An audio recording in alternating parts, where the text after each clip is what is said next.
Hey everybody, and welcome back to another book review. So this morning I finished Oathbound by Tracy Deonn. It is the third book in the Legendborn cycle, and not to be the final book.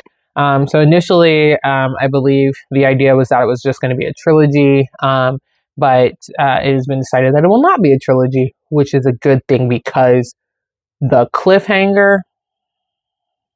Y'all know I don't like it when cliffhangers happen, but like especially when the cliffhanger it's such a loaded cliffhanger. Just like absolutely drives me bonkers. Definitely right up there with the Fourth Wing series and cliffhangers. Just really, really good. So this book again is about, or the book series, I should say, is about a girl named Bree who she has at this point become the scion to King Arthur. And in the second book, she allowed King Arthur to kind of take control of her body, and it resulted in some pretty destructive behaviors. And so now she is trying to fix that. She decides that she is going to take up the offer of one of King Arthur's many foes and go with the Shadow King, who is a demon, and try and learn from him, make a bargain with him. And in doing so, she is forced to lose some of her memories, particularly memories of people that she loves and cares about and that she knows love and care about her. So when she tries to think of them, she just can't remember. And so most of the book is spent kind of revolving around her training, but then in this book, unlike the other books, this book flashes between other locations. So you flash to Nick, her boyfriend, scion of Lancelot, who is fighting against the fact that he's been arrested and, not tried yet, but he is up for being tried for murder.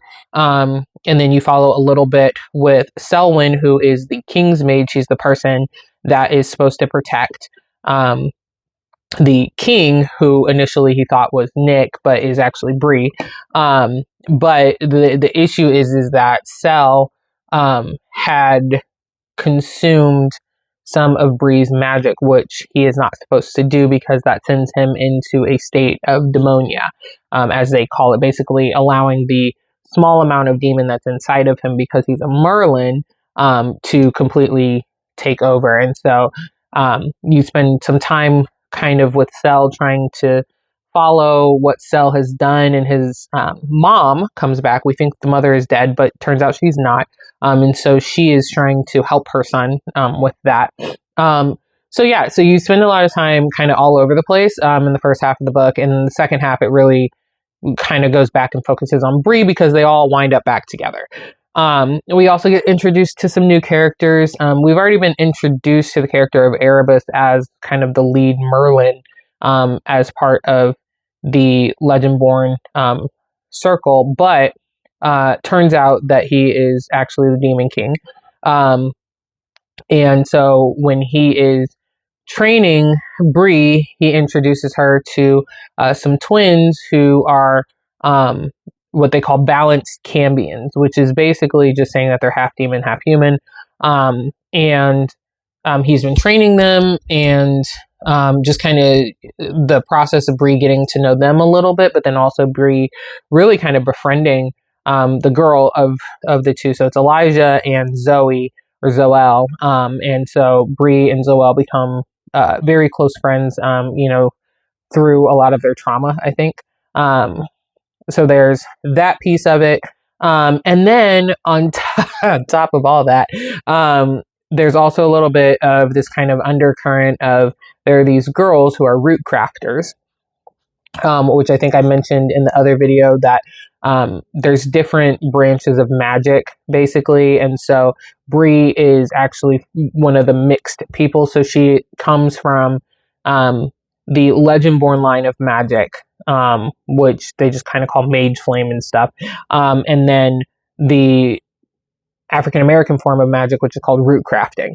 And so she is a perfect blend of both, which makes her excessively powerful. And so there are all these root crafter girls that have gone missing, which is, of course, a concern for, people in the root crafter community, but more concerning for Bree because she actually runs into one of the girls in the middle of her being kidnapped. And so Bree kind of goes on this undercurrent personal quest to find information to save these girls, which at the end of the story she does. So that's kind of like one of the through lines that gets wrapped up, but the rest of it does not get wrapped up, which in all honesty, I did not think it would.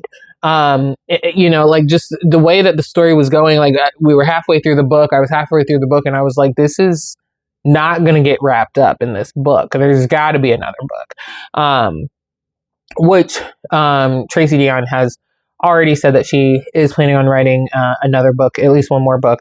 But, honestly, there's so many places that she really could go with this series. So I'll be very interested. But the twist, which I won't share the twist, but the twist and the cliffhanger, I was just, because I finished it this morning and I just sat there and just kind of stared off. I was like, seriously? So it was very interesting to kind of hear, or I'm sorry, to see where the cliffhanger wound up. And it also leads to kind of a lot of open-ended theories that I have with that. And so, yeah, it was a good book. 5 out of 5, definitely. Really good series overall. I just feel like it's just really a good, solid, like if you don't like anything that's, excessively spicy, but still kind of magic and mystery and all that stuff, this is a good series for that. It is billed, I think, as a young adult, and the characters are late teens, early 20s predominantly, so it makes sense. But this book did have one moment where I was like, are we tipping towards towards a little bit more mature adult? But it did not go necessarily super far. But it was also just kind of weird when it happened. So I was trying to kind of figure that out. But I'll be interested to see kind of where that relationship leads between Bree and Nick. But yeah, like I said, overall, really good book. Definitely left me stunned at the end. I look forward to the 4th book. And honestly, I would be very curious to see if anyone is considering picking this one up for film adaptation of some sort or TV adaptation. I definitely think this one does lend easier to a TV adaptation. As most books do. But this one definitely, there's just so many layers, and you could really just dive into it each season. So yeah, there you have it. As always, thank you so much for joining me. Like, comment, share, subscribe if you so choose. And yeah, continuing on this lovely, lovely book reading journey, and heading into Black History Month. So kicking it off with Tracy Deonn, but looking forward to reading some more Black authors coming up as well. So there you have it. Thank you so much. And yeah, I will see you guys in the next book review. Bye!